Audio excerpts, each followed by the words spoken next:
Bonjour et bienvenue dans ce nouveau club Le Figaro Culture consacré cette semaine aux expositions. Nous nous intéresserons d'abord à deux peintres très liés à la Normandie. Le premier est un pur Normand, Eugène Boudin, à qui le musée Marmottan consacre une très belle exposition. Le second est un Normand d'adoption, puisqu'il s'agit de David Hockney, qui a droit à une immense rétrospective, impressionnante rétrospective, à la Fondation Louis Vuitton. À mes quatre invités, je demanderai si le premier est effectivement le père de l'impressionnisme et si le second est effectivement le plus grand artiste contemporain vivant. Et puis je leur demanderai bien entendu leur coup de cœur et leur coup de griffe en ce printemps où les expositions fleurissent comme les aubépines dans les tableaux de David Hockney.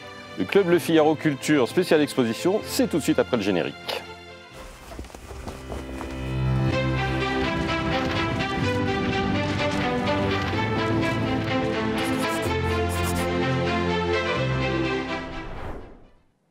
Bonjour Éric Biétry-Rivière, vous êtes grand reporter au service culture du Figaro. Isabelle Schmitz, vous êtes directrice adjointe des Figaro hors série avec ce magnifique hors série en ce moment en vente consacré évidemment à Eugène Boudin. On va beaucoup en parler. Bonjour Nicolas Chaudin. Bonjour. Vous êtes entre autres qualités critique d'art au Figaro Magazine. Vous êtes également documentariste. Votre dernier documentaire Et Haussmann créé à Paris a été diffusé il y a quelques semaines sur la chaîne Histoire TV. Et vous êtes aussi écrivain.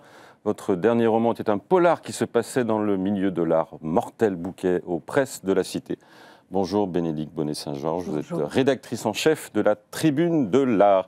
Alors on commence avec cette exposition consacrée à Boudin et je voulais commencer en nous arrêtant, si vous voulez bien, sur le titre de cette exposition. Le père de l'impressionnisme, ça va être, je pense, un petit débat, mais surtout le sous-sous-titre qui est une collection particulière parce que cette exposition au musée Marmottan-Monet était possible grâce au prêt d'un seul, je crois que c'est un homme d'affaires franco-suisse, que vous avez rencontré tous les deux, Isabelle et Éric Biétry-Rivière.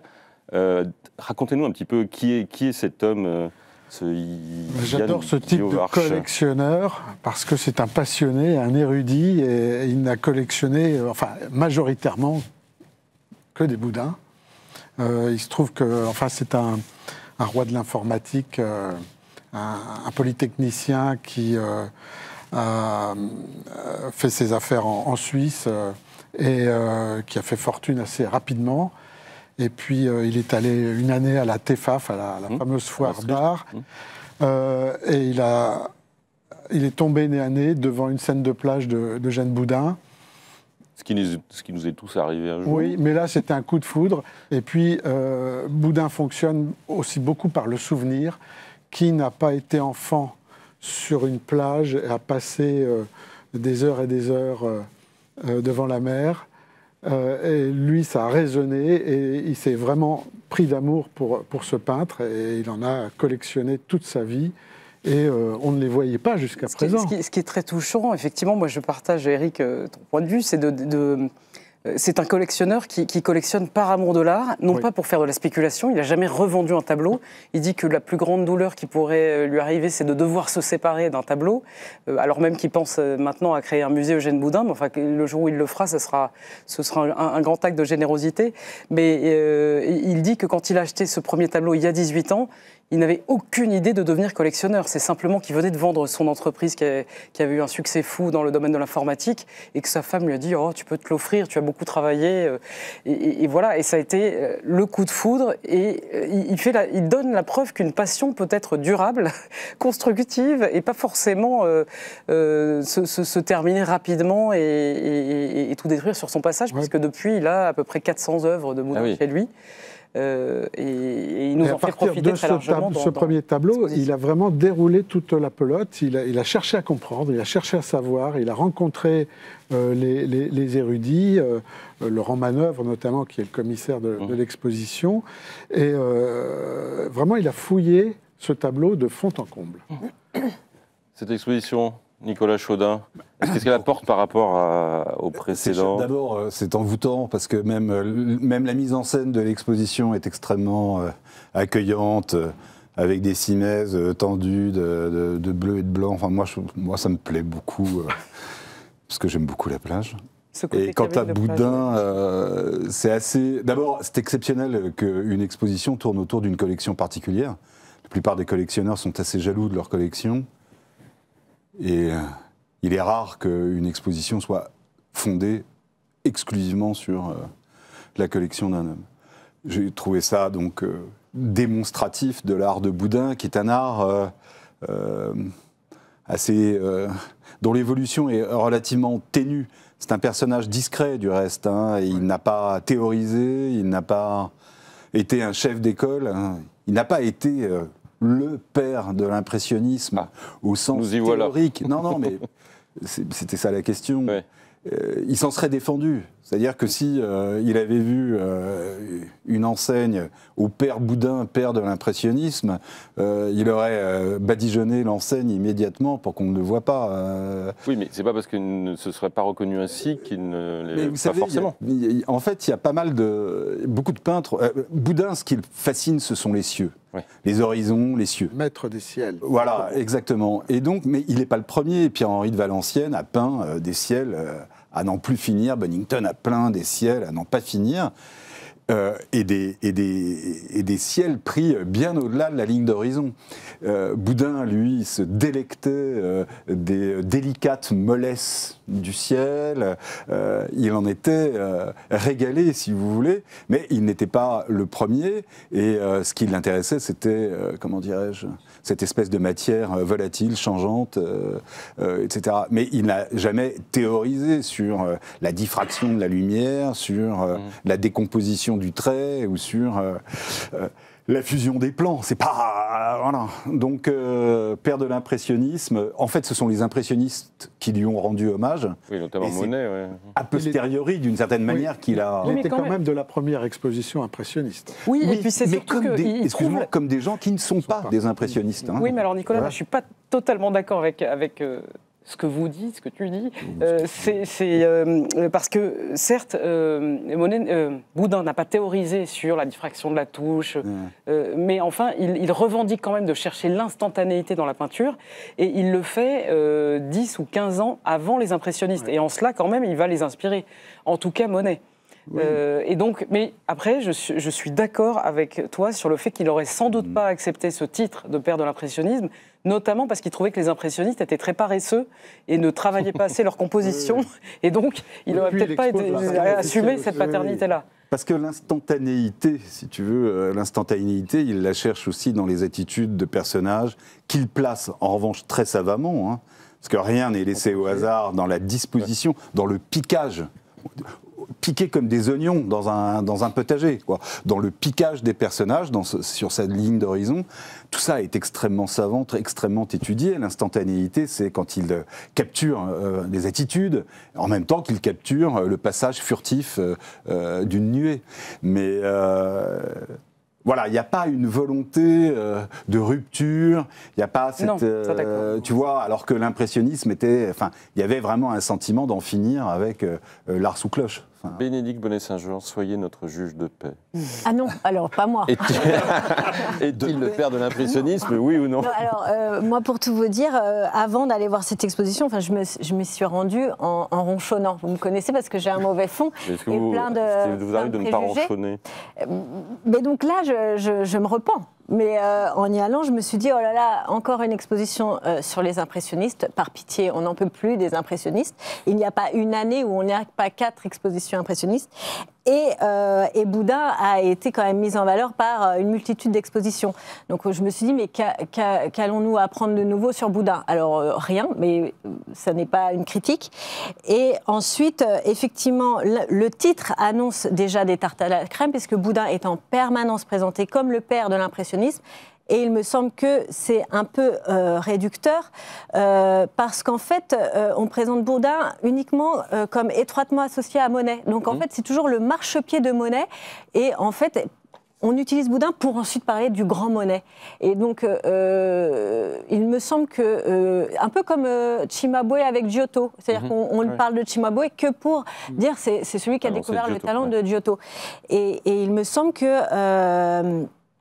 Boudin n'est pas que ça, déjà parce qu'il a effectivement participé à la première exposition impressionniste, mais après, il n'a pas cessé il a renoncé à participer aux expositions impressionnistes pour participer exclusivement au salon et pour avoir la reconnaissance du salon. Et effectivement, il trouvait que la touche impressionniste avait pour danger la négligence. Et c'est vrai que lui, dans ses peintures, alors, ça le fait râler, mais on lui dit il faudrait peindre des marines un peu plus traditionnelles parce que ces scènes de plage ne fonctionnent pas auprès du public, il n'arrive pas à les vendre. Et on lui dit il faudrait peindre des scènes de plage, des marines plus traditionnelles. Donc, il va dans les ports. Là encore, il n'est pas content parce que les grands ports, le tohu-bohu des grands ports, le guano, la poussière, ça l'agace. Mais le fait est qu'il peint le quotidien des grands ports et pas la tempête, la nature sublime, ni les batailles navales. Il peint le quotidien des grands ports et il peint les bateaux suffisamment précisément pour qu'on les reconnaisse et pour que ces marines racontent aussi l'histoire maritime de la France. Donc, il y a quand même, avec nous aujourd'hui, ce qu'on regarde, c'est la magie du ciel, la magie de l'eau, mais il y a aussi quand même une histoire dans les peintures de Boudin à laquelle on ne fait pas attention. Et je termine, mon dernier point de ronchonnerie, je ne sais pas si ça se dit, c'était que dans le titre, on nous disait une collection particulière. Et là, je me suis dit, mais en plus, ça va être une exposition gruyère, c'est-à-dire qu'il y aura des tas de trous sur la carrière et l'œuvre de Boudin. Donc, en fait, on ne va rien apprendre. Et en fait, cette collection particulière est vraiment particulière parce que cet homme a quand même réussi l'exploit de réunir des œuvres qui illustrent toute la carrière de Boudin, qui retrace absolument toute la carrière de Boudin et qui illustre toutes ses techniques, c'est-à-dire les tableaux achevés qui ont été récompensés au salon, comme les études rapidement brossées. Et donc, ça donne un panorama tout à fait complet de Boudin. Et c'est là qu'on reconnaît les grands peintres, c'est qu'on a beau connaître la peinture de Boudin, quand on la voit, on est happé, on est ébloui, et la lassitude ne nous atteint pas. Mais vous avez abordé un sujet, est-ce que Boudin était incompris par son époque, Isabelle ? Alors, je ne sais pas s'il a été incompris, mais en tout cas, ce sur quoi il avait misé, c'est-à-dire les scènes de plage, où il pensait faire fortune avec ça, n'a pas marché. Il n'a, je pense, pas été... Alors, si, il a été incompris d'abord par la bourgeoisie du Havre, c'est vrai, qui avait envie de marines traditionnelles, de tempêtes romantiques, de choses à mettre dans leur salon. Et quand il faisait des vues de ces ports industriels et des choses que les gens avaient sous les yeux, mais ne voulaient pas avoir en décoration chez eux, ben, là, il a été incompris et largement méprisé. C'est pour ça que Monet, au début, ne veut pas aller peindre avec lui. Déjà, il a 15 ans de plus que lui, donc il ne veut pas aller avec le vieux... ringard, en tout cas décalé, qui n'est pas apprécié par la bourgeoisie. Ensuite, oui, pour les scènes de plage, elles n'ont pas le succès qu'il escomptait. Sans doute parce que les élégants qu'il représente et qu'on voit de dos, dans différentes situations, ne sont pas si reconnaissables que ça. En fait, ce sont des gens dans le paysage. Ils sont très très bien dans le tableau, mais s'ils attendaient un portrait d'eux, bah, c'est pas si flatteur que ça. Donc ils n'achètent pas le tableau. Donc ils n'achètent pas le tableau, exactement. Et donc c'est pour ça que c'est un fiasco. Il sera quand même reconnu au salon, il aura une médaille, et il s'embourgeoisera à la fin de sa vie. C'est sûr, à la fin de sa vie, il réussit à s'acheter une petite maison, mais en tout cas, il dit quand même qu'il abandonne les plages parce que c'est une fausse piste. Parce que c'est pas rentable. C'est ça. Parce que c'est pas rentable. Je crois qu'il disait je comptais sur une mine d'or et en fait... Éric ? Et l'intérêt de l'exposition, c'est qu'on voit aussi que ce n'est pas qu'un peintre de plage de Normandie, mais qu'on le rencontre au nord jusqu'en Hollande, sur la côte atlantique, et puis il finit à Venise, sur les traces de Canaletto. Donc effectivement, on a tout un parcours, une carrière. Et Bénédicte, vous évoquiez Monet, et c'est vrai qu'on dit toujours, c'est le maître de Monet, c'est celui qui a découvert Monet. Et à l'exposition, moi j'ai été frappée, il y a un tableau de Monet, il y a une scène de plage de Monet à côté d'une scène de plage de Boudin, et là, c'est incroyable comme... À côté de Boudin, Monet, alors qu'il n'est pas encore au sommet de sa carrière, mais enfin a l'air assez grossier. Et disons que par comparaison, Boudin est beaucoup plus fin, la peinture est beaucoup plus maîtrisée, les personnages sont bien mieux campés. Enfin, moi, ça m'a frappé. Et je dis ça, j'apprécie énormément la peinture de Monet. Mais la confrontation est aussi intéressante quand ils sont l'un et l'autre, enfin pas ensemble, mais ils découvrent la lumière du Sud. Et ils sont tous les deux, ils rencontrent une difficulté devant la lumière du Sud qui est beaucoup trop intense et ils n'arrivent pas à peindre sous cette lumière du Sud. Et la manière dont ils résolvent le problème tous les deux n'est pas du tout la même, puisque Boudin garde sa palette, garde ses nuances, qui sont des tonalités d'harmonie, de gris, de bleu, tandis que Monet passe à des couleurs beaucoup plus intenses, beaucoup plus vives.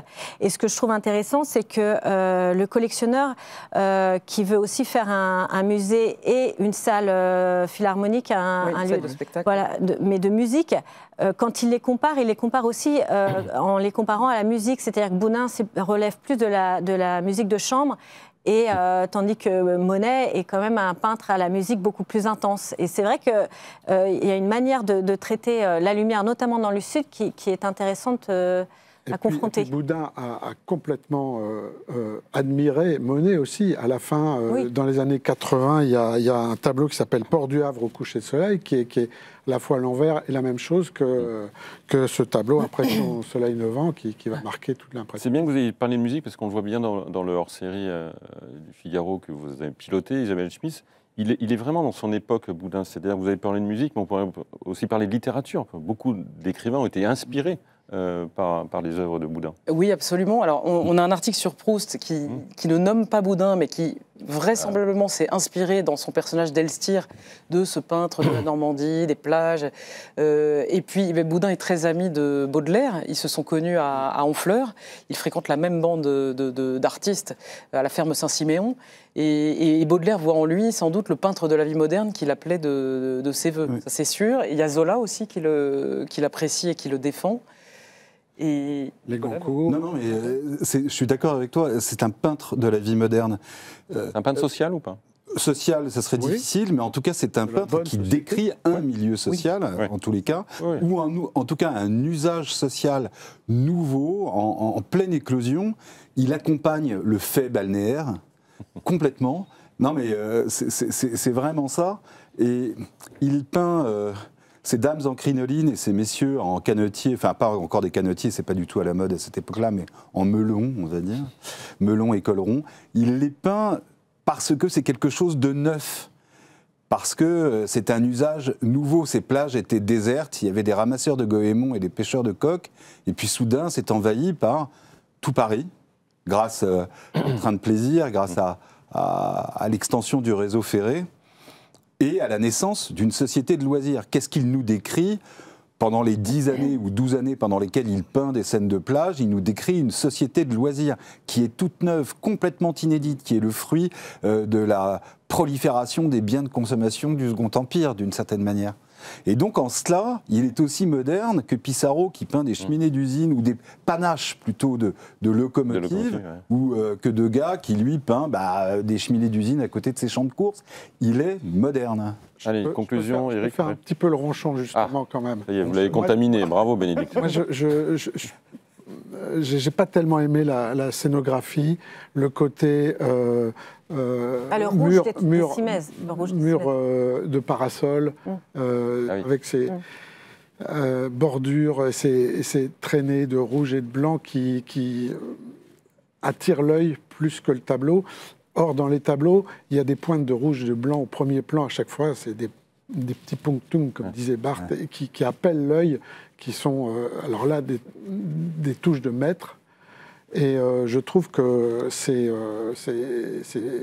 décors, chaises longues et parasols sont un peu superflus. Allez. On peut quand même signaler le rôle du Figaro dans la reconnaissance de Boudin. Si c'est pour parler du Figaro, vous avez le droit de une minute de plus. C'est quand même Wolf qui a écrit en 1980, qui s'agace en disant mais c'est quand même pas croyable que cet artiste qui a peint de tellement jolies choses soit encore obligé de passer par le jury pour participer au salon. Et donc ça a quand même mis Boudin au devant de la scène. Avant, Et ensuite il y a Saint-Albin qui a collectionné des Boudins, notamment un champ de course pour ceux qui aiment les chevaux, et qui a donc participé à sa reconnaissance quand même. Eh bien, bouclons la boucle avec ce Figaro hors série consacré à Boudin, où vous avez écrit d'ailleurs, Nicolas, sur son rapport à Watteau. Très belle comparaison entre l'enlèvement à Cythère et les scènes de plage. Allez, justement, on passe des plages aux piscines avec David Hockney, qui a droit à une immense rétrospective très spectaculaire à la Fondation Vuitton, puisque toutes les galeries sont je crois qu'il y a 11 galeries en tout qui sont consacrées à Hockney. C'est 70 ans de carrière. L'exposition s'appelle Hockney 25, 25, je ne sais pas s'il faut le dire en anglais, puisqu'il est anglais d'origine. Éric, cette exposition? Alors, je trouve que l'exposition en soi est une œuvre. Voilà, c'est une installation gigantesque, absolument luxueuse, dédiée à l'artiste. Et maintenant, l'artiste, moi, je l'ai trouvé assez inégal. Il y a des fois où ça fonctionne et des fois pas du tout. Il joue sur le sériel, il joue sur...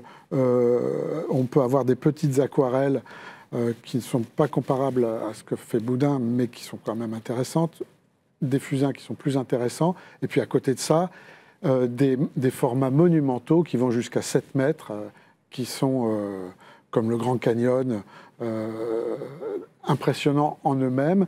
La technique aussi est très curieux. Alors, les techniques, hein, oui, parce qu'il mêle les techniques, c'est un espèce de bricoleur magique. Mais il y a une progression dans ces 11 salles qui fait qu'on a tout l'univers d'Hockney et tous ses paradoxes. Mais qui est très complet, parce que je vous dis, sur les dessins, c'est aussi bien de l'encre que du fusain, que du crayon. Alors là, on part du fax, du Polaroid, de l'imprimante. Et après, ça va jusqu'au numérique. Aux caméras synchronisées, au numérique. Et il aime tous les supports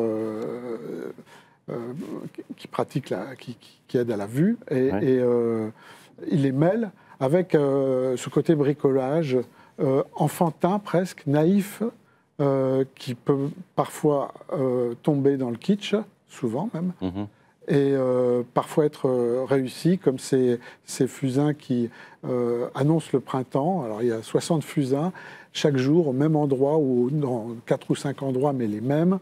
Il va montrer ces petites différences, et ça, c'est bien.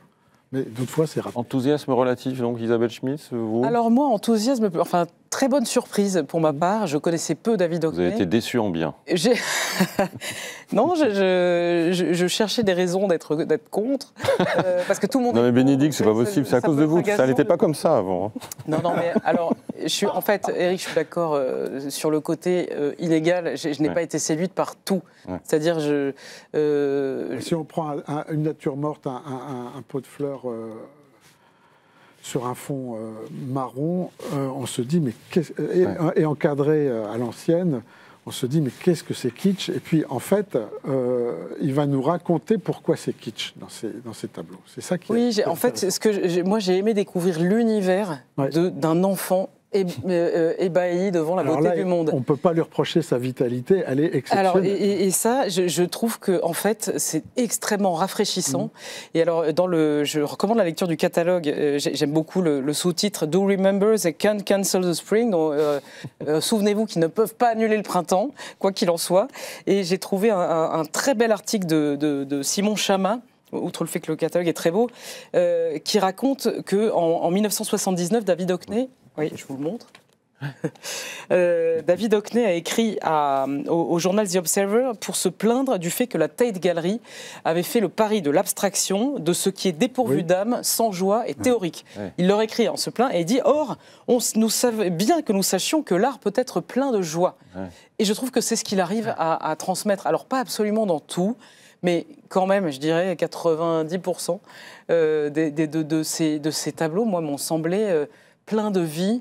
J'étais extrêmement sensible à toutes ces séries sur les saisons, et notamment l'hiver, même un tas de bois à l'air de, je ne sais pas, des bâtons de réglisse géants. J'avais l'impression de friandises qui étaient là, avec des couleurs complètement acidulées. Oui, c'est mieux que mais il n'y a pas que ça, c'est-à-dire qu'il y a ce côté rieur, et puis la série des fusains, moi je l'ai trouvée merveilleuse sur l'arrivée du printemps. Les portraits aussi, l'abondance des portraits. Les doubles portraits. En fait, on sent quelqu'un qui aime la vie, qui s'en amuse et qui a envie de partager cette joie-là. Et j'ai été très rejointe par cette vitalité. Nicolas Chaudin, vous qui connaissez très bien Hockney avant. Oui, Non, mais tout ce que tu viens de dire et tout ce que vous venez de dire tous les deux est très juste. Il est plus sérieux qu'il n'y paraît, et notamment quand il peint la nature. Il peint la nature en amoureux de la nature, mais également en grand connaisseur de la nature. Et si ces tableaux nous saisissent, c'est que on y reconnaît toutes les émotions qu'on peut éprouver devant le spectacle très ordinaire, très trivial, mais complètement ébouriffant d'un bocage qui s'éveille. Alors, c'est un fêlé du bocage, ça tombe bien, moi aussi. Et je me suis senti chez moi. Ces tunnels, vous parliez des aubépines en fleurs, tout ça est saisissant.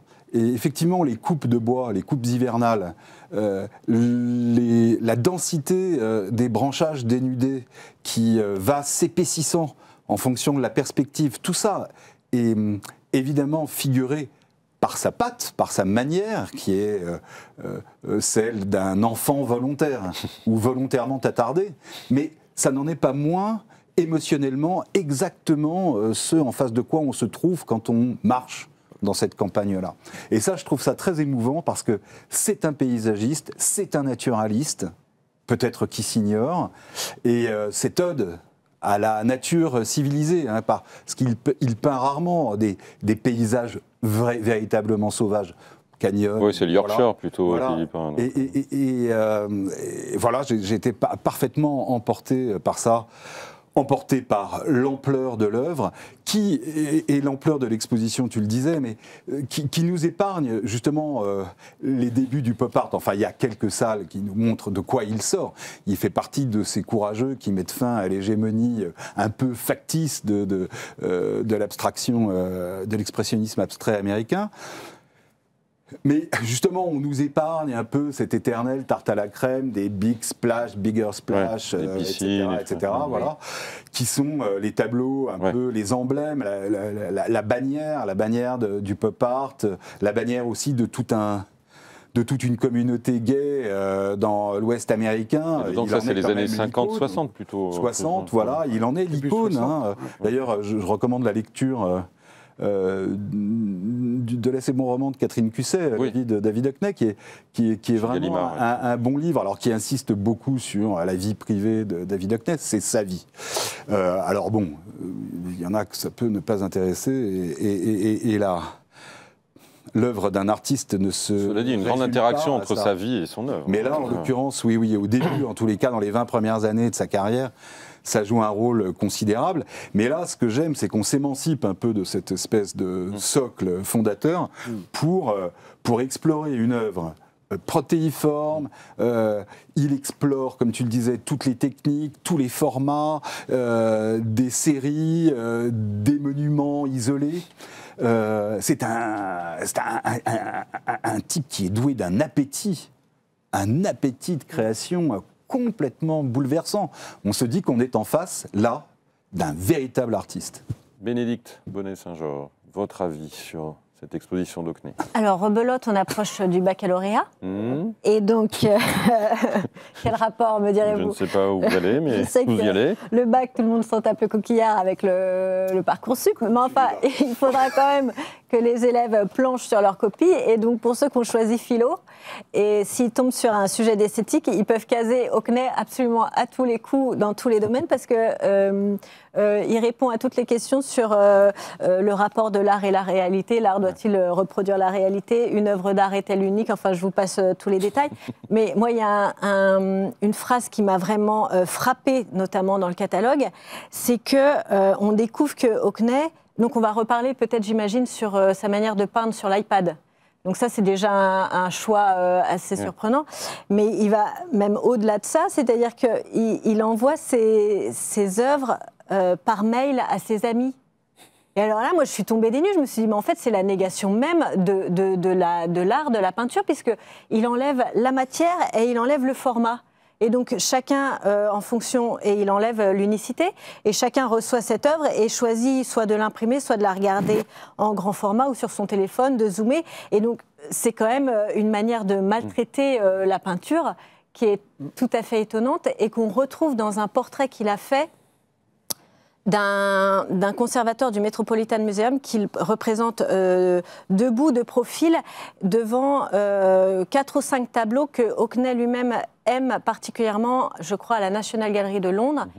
Et ces 4 ou 5 tableaux ne sont pas représentés comme des tableaux, mais comme des posters punaisés sur le mur. Et donc pour Hockney, la reproduction d'une œuvre a autant de valeur que l'œuvre originale, ce qui est quand même assez surprenant. Et donc ces œuvres qu'il a choisi de peindre montrent effectivement que son art est en apparence très facile, très séduisant, mais en fait est nourri de tout un tas de références, parce que il y a Van Gogh, Vermeer, Piero della Francesca, il y a Degas. Et spontanément, quand on voit ces peintures, on a l'impression, on a envie de faire le parallèle avec les impressionnistes, parce qu'il y a des touches, il n'y a pas la matière, mais il y a les touches. Il y a Van Gogh, dont il reprend les touches, mais c'est le cubisme qui a pour lui le plus d'importance, parce que il ne cesse de rejeter la perspective occidentale avec un seul point de fuite et un point de vue statique. Et il trouve que c'est les cubistes qui approchent le plus de la réalité en tournant autour de l'objet et en montrant toutes ses facettes. Et la perspective renversée. Et la perspective renversée, etc. Et là, ça se ressent dans nombreuses de ses œuvres, puisqu'il y a des grands paysages qui sont composés d'une multitude de toiles mises ensemble, mais qui chacune représente un point de vue différent du paysage qu'il représente. Et ça se retrouve aussi également dans la manière dont il traite la photographie, puisque la photographie l'insupporte, il essaye de la dépasser. Et je crois qu'il cite Munch en disant, Munch a dit que la photographie est incapable de représenter ni l'enfer ni le ciel. Et il se débat avec la photographie, puisque la photographie, c'est un point fixe, un seul point de vue pour une image fixe. Et lui cherche en permanence à dire, mais non, en fait, la peinture, c'est le mouvement. Et il y a certains tableaux qui donnent le sentiment, qui cherchent à reproduire la vision d'un paysage que pourrait avoir un automobiliste. Et il cherche en permanence. Un peu panoramique. Donc il y a quand même une... Il est toujours à la lisière entre tableau et film et tableau. Oui. D'ailleurs, ces photographies, il les expose, les joiners, il reconstitue une image à partir d'une multitude de photographies. Voilà la question, est-ce que c'est le plus grand, sinon peintre, puisqu'on dit qu'il est artiste contemporain, vivant? Non. Si vous dites non, ça veut dire qu'il faut en citer d'autres. Non, mais en fait, si vous voulez, là pour le coup, le choix de peindre à partir de l'iPad, c'est quand même assez. C'est un artiste. Oui, c'est un artiste, c'est pour ça que je dis, c'est pas seulement un peintre. C'est un artiste majeur qui, quand il s'attaque à la scène, est très convaincant. Moi, j'ai adoré tous ces décors d'opéra qui défilent. Ouais. Et ce que tu disais à propos de ces œuvres qu'il envoie par mail, etc. Mais ce n'est plus de la peinture. Donc il fait comme un photographe, il fait ce qu'il veut. Il ne dit pas qu'il est peintre d'ailleurs. Enfin, il est peintre au départ, c'est un peintre, mais il explore d'autres choses. C'est un explorateur, c'est un véritable artiste, un créateur. C'est un homme qui est toujours en quête de quelque chose. À 88 ans bientôt, il va avoir 88 ans dans quelques semaines. Et il est toujours en quête de quelque chose de neuf, ce qui n'est pas d'ailleurs une panacée en soi. On peut toujours chercher quelque chose de nouveau, mais de moins bien que ce qui a précédé. Voilà, il y a des savoir-faire qui se perdent.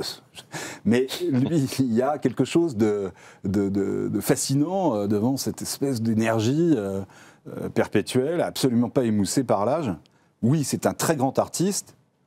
Moi, j'en suis convaincu. Et cette exposition le démontre avec tous les moyens mis à sa disposition, c'est-à-dire des formats, des séries, des espaces infinis. Enfin, il faut aller voir cette exposition. Isabelle, un dernier mot sur Hockney? J'étais très touchée, moi, par la frise avec tous les maîtres qui l'ont inspiré depuis le début de l'histoire de l'art. En gros, tout ce qu'il avait collé dans son atelier et qui l'inspire. Mais comme il serait l'aboutissement de c'est prétentieux. C'est quand même pour les débiner en disant, voilà, tous ces peintres ont utilisé des moyens d'aide à la production, la caméra obscura, et il a même théorisé là-dessus en disant que finalement, tout convergeait vers ce désir du média photographique, quoi. Et là, bon, si c'est pour expliquer ça, je suis d'accord avec vous. Ça affirme un peu ce que j'ai dit. Il y a beaucoup de références au maître ancien dans toute l'exposition. On les croise jusqu'à la fin avec Blake. Et puis, Cézanne, puis ça. C'est Panorama de route, notamment. On parlait de l'interaction entre la vie privée et la peinture. Quand il va visiter son ami atteint d'un cancer tous les jours et qu'il fait toujours la même route, et que du coup, ça donne des tableaux où il y a une impression de vitesse avec des couleurs violettes, vertes, très joyeuses. Pour moi, c'est une façon de transfigurer un quotidien qui n'est pas forcément si joyeux que ça, vu ce qu'il vivait à l'époque. Et en cela, je trouve que c'est un grand artiste. Hockney 25 à la Fondation Vuitton jusqu'au 31 août. Vous l'avez compris, c'est quand même un de nos grands coups de cœur de ce printemps, mais il y en a d'autres et c'est le moment de nous les dévoiler. Il y aura peut-être des coups de griffe. Pas Bénédicte au hasard. On va commencer par les coups de cœur. Allez, Nicolas, quelques coups de cœur. Je vais rendre un service à Bénédicte. Je vais parler de Vort et non Worth. Vort, parce que c'est l'exposition au Petit Palais qui est consacrée à ce couturier, inventeur de la haute couture et surtout inventeur du Paris, capitale de la mode. C'est un Anglais qui s'installe à Paris et qui, sous le Second Empire, réussit à séduire, en tout bien tout honneur, l'impératrice Eugénie et lui réalise à la fois toutes ses toilettes de cour et également ses costumes de bal, quand c'était des bals costumés, des choses comme ça. Il va obtenir un succès phénoménal, va, comment dirais-je, répandre l'usage de la crinoline, ce qui sera un supplice pour les femmes, mais un ravissement pour les peintres, notamment pour Boudin, puisque ces crinolines, Boudin les saisit à la plage. Et donc, ce faisant, il va faire de Paris la capitale de la mode avec tous ses usages, le défilé par exemple, défilé de mode, avec des productions évidemment à la commande, mais des productions qui s'exhibent, autour desquelles s'organise une espèce de publicité, si vous voulez. Et cette exposition est extrêmement séduisante parce qu'elle nous raconte l'histoire d'un grand couturier. Bon, moi je ne suis pas particulièrement chiffons et falbalas, mais quand je vois la manière dont s'est construite l'image de ce couturier et l'implication, les conséquences que ça a eu pour la mode de vie parisienne, le mode de vie parisien, je suis fasciné. Ça tombe très bien, c'est au Petit Palais, qui est le musée des Beaux-Arts de la ville de Paris. Le Petit Palais nous raconte à travers de multiples expositions ce que fut la vie parisienne à son apogée. Vort en fait partie. La maison a duré jusqu'à l'entre-deux-guerres, même je crois au-delà, jusqu'à après la Seconde Guerre mondiale, parce que tous les descendants du fondateur ont contribué à la perpétuation de la griffe. Et c'est assez passionnant de voir l'ancêtre, le maître étalon, si je puis dire, de ces dynasties de grands couturiers qui ont contribué au prestige de Paris. Quant aux robes elles-mêmes, ce sont, sinon des œuvres d'art, en tous les cas des objets d'art. Ça, c'est incontestable. Et ce que j'aime avec le Petit Palais, c'est qu'ils joignent énormément de tableaux, d'objets, et donc on déambule. Ça m'a fait penser un peu à l'exposition Boldini, je ne sais pas si vous vous rappelez, ce peintre mondain.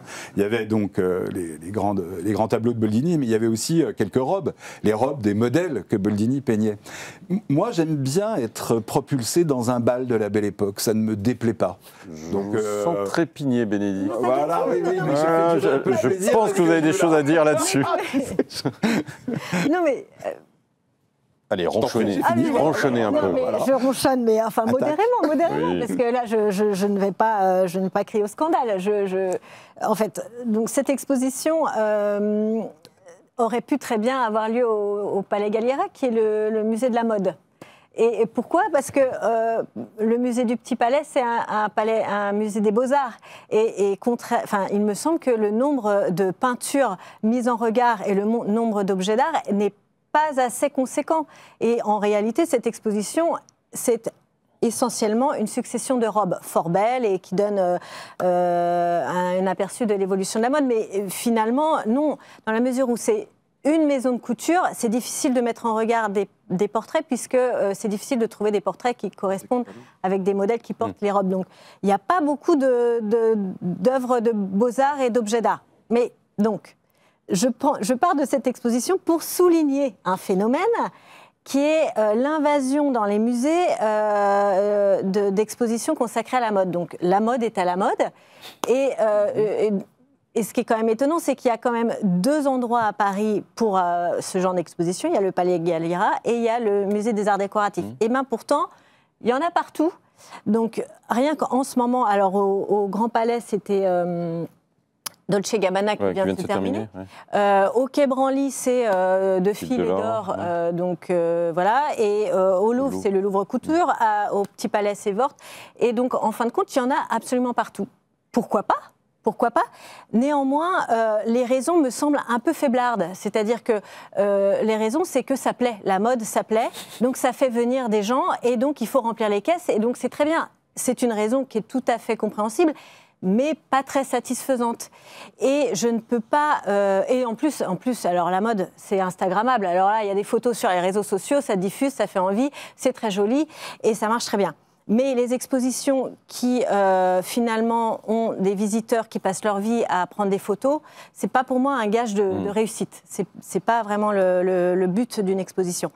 Et donc, je ne peux pas m'empêcher de mettre en parallèle ce phénomène d'invasion de la mode dans les musées à cette étude de l'Institut Montaigne sur le rapport des jeunes avec le travail et qui soulignait que le premier critère des jeunes pour choisir un travail, c'est le salaire et que le domaine qui les fait le plus rêver, c'est le luxe. Bon, alors ce résultat est tout ça est loin de là, vous voulez dire. Un peu. Et donc les musées, au lieu de surfer sur la vague et de répondre aux aspirations de nos contemporains, il me semble que leur objectif, c'est plutôt leur mission, c'est d'ouvrir d'autres horizons et d'autres portes, plutôt que de dire bon bah très bien, on va répondre à cette envie. Et je fais j'ai le temps ou pas ? Je peux faire un petit aperçu rapide des au Quai Branly. De filet d'or, en fait, c'est quand même surréaliste, le propos de l'exposition.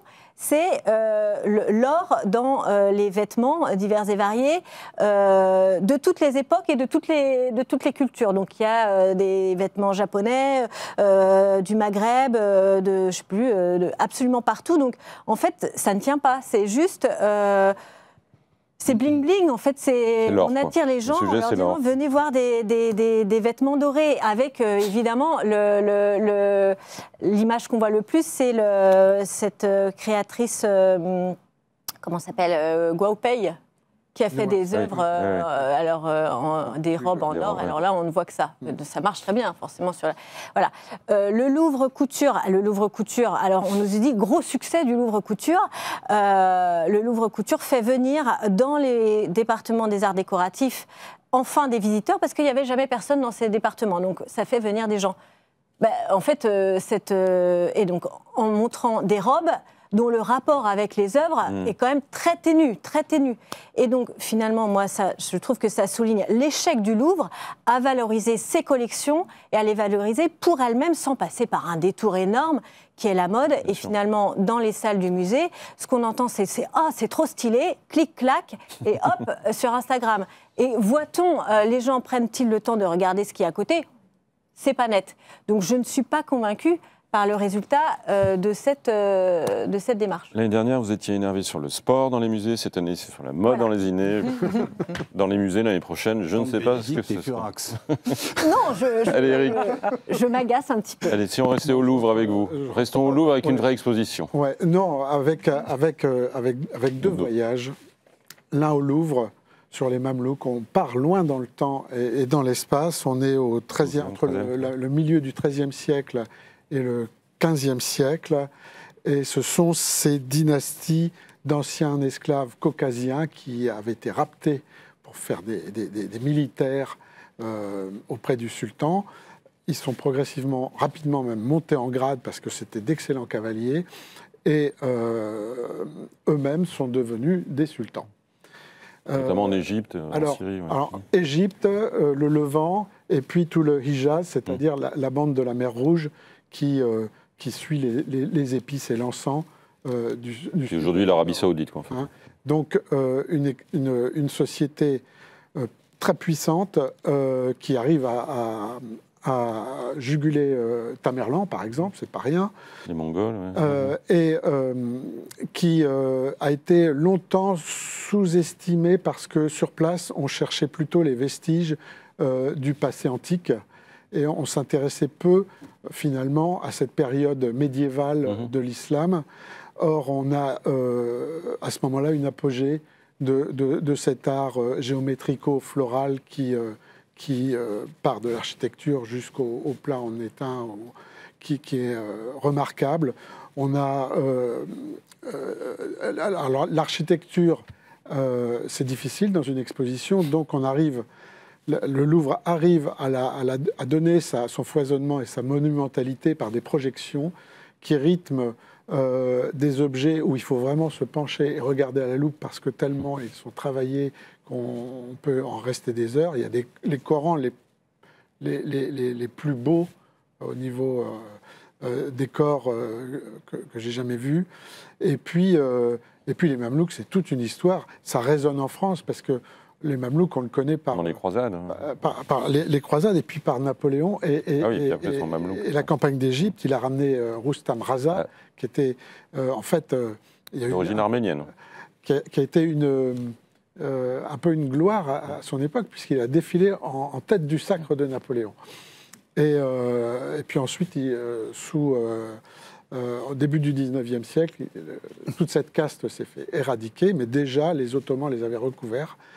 Et voilà, on découvre cette civilisation. On découvre une autre civilisation. C'est jusqu'au 28 juillet, je précise, au Louvre. Merci beaucoup. Au musée des arts asiatiques Guimet, Angkor. On croyait beaucoup connaître Angkor, et là on s'aperçoit qu'on ne le connaissait pas vraiment, et y compris les spécialistes, puisqu'on nous parle des bronzes royaux.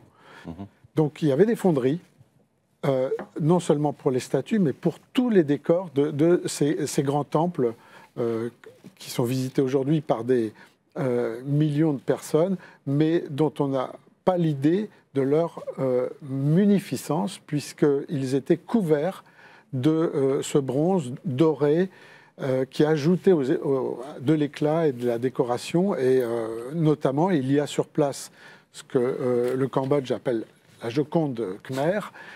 C'est un grand Bouddha couché sur le serpent de la sagesse qui a été reconstitué, nettoyé. Qui fait combien de mètres de long? Qui fait bien 2,50 m maintenant, qui est encore en morceaux évidemment, mais qu'on a les Français d'ailleurs, l'école française d'Orient l'a découvert en 1936. Voilà. Malraux ne l'a pas volé celui-là, c'était trop lourd à transporter. On a aussi beaucoup de pièces viennent du Cambodge. Je crois qu'il y en a plus d'une centaine qui sont complétées avec celles de Guimet. Donc on sait tout sur cet art du bronze à Angkor et de ce grand empire encore plus rayonnant qu'on le pensait. Khmer, et c'est tout l'été, c'est jusqu'au 8 septembre. Isabelle, pardon de vous déranger pendant votre lecture. Est-ce que vous avez des coups de cœur à nous proposer? Vous me bercez pour la lecture, je vous remercie tous.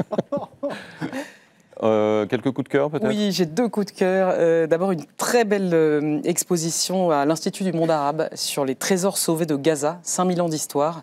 C'est une exposition que j'ai trouvée à la fois belle, intéressante et émouvante. Émouvante pour les raisons qu'on imagine.